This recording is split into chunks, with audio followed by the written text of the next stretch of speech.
Welcome back, everyone. So today we're zeroing in on one of the absolutely most vital concepts in programming.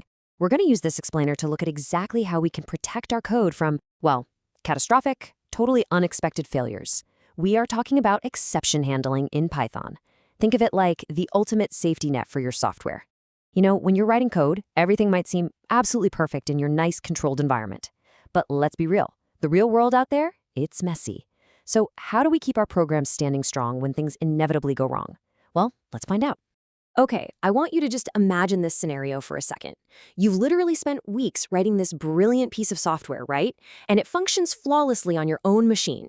But then, you hand it over to a user. What happens if that user suddenly enters completely invalid data? Like, I don't know, typing a letter where a number should obviously go? Or what if an absolutely crucial file that your program needs to read is just suddenly missing from the system?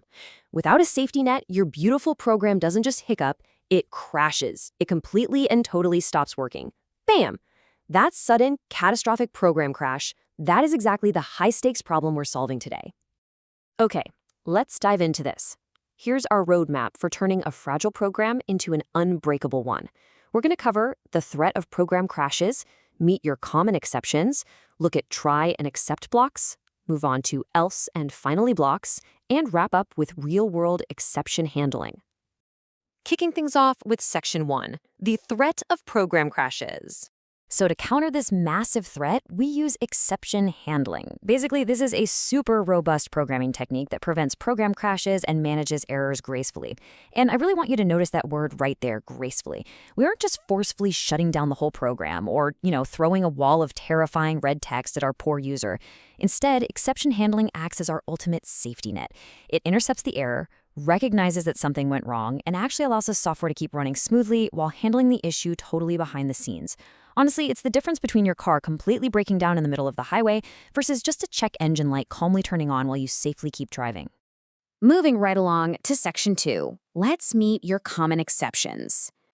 Now, what's really interesting about this is that these are the highly specific usual suspects, or sort of the villains that you're going to encounter a lot in Python. First up, the value error. This happens when a function gets an argument of the right type, but just a totally inappropriate value. Then we've got the type error, which pops up when an operation is applied to an object of an inappropriate type. Next is honestly my personal favorite, the zero division error. Because let's face it, no matter how completely foolproof you try to make your program, some unpredictable user is inevitably going to try to divide a number by zero.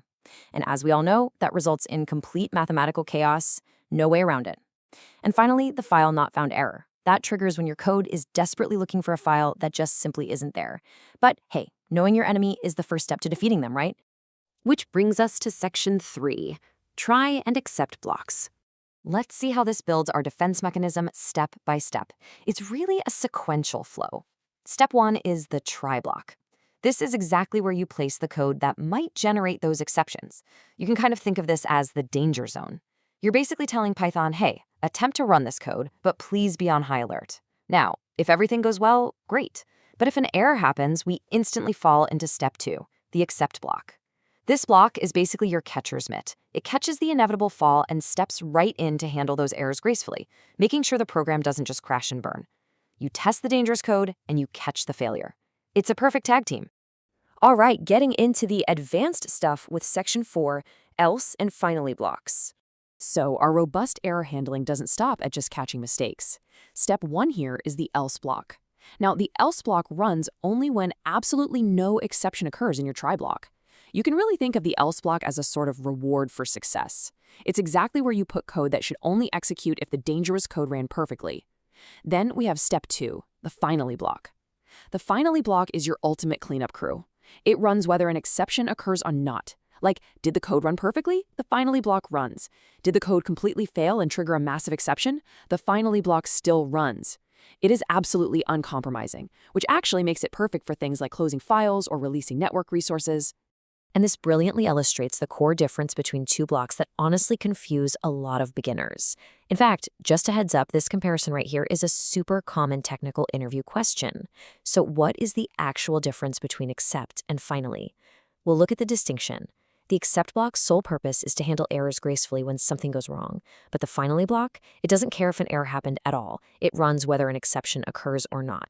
It's like One is your emergency responder dealing with a sudden fire, and the other is the janitor who just quietly locks up the building at the end of the day, no matter what crazy stuff happened during business hours. Let's bring this all together in Section 5, Real-World Exception Handling. Because the stakes in the real world, they are massive. Exception handling prevents program crashes in ATM systems, login systems, and banking software. Just imagine an ATM system literally crashing in the middle of dispensing your cash just because of a temporary network timeout, or banking software crashing and losing a whole transaction record just because a user inputted some weird special character in a deposit field. A crash in these environments is completely 100% unacceptable. By using try, except, else, and finally blocks, engineers ensure these critical systems handle missing files or invalid data super smoothly. They might just alert the user to try again rather than literally shutting down the entire banking infrastructure. So, the crucial point here is that you really need to put this into practice to truly understand its power. Your next steps for robust error handling are laid out right here. First off, explore creating custom user-defined exceptions so you can tailor your safety net to your specific app's needs. Second, go build the Safe Calculator mini project. It's literally the perfect way to test out those zero-division error and value error skills we talked about. And third, take the provided quiz to practice identifying and handling exceptions in some sample code. These are totally actionable ways you can start practicing these techniques right now. To wrap things up, I want to leave you with a quick challenge that bridges everything we discussed today directly to your upcoming assignment. How will you use exception handling to build a truly secure login system? I want you to think about the missing files, the incorrect passwords, the crazy invalid data types users might try to enter. Your mission is to write SAFEful code, construct those try and accept blocks, deploy your cleanup crews with a finally block, and ensure that literally no matter what your user types in, your login system stands strong. Thank you so much for joining me for this explainer today, and hey, happy coding!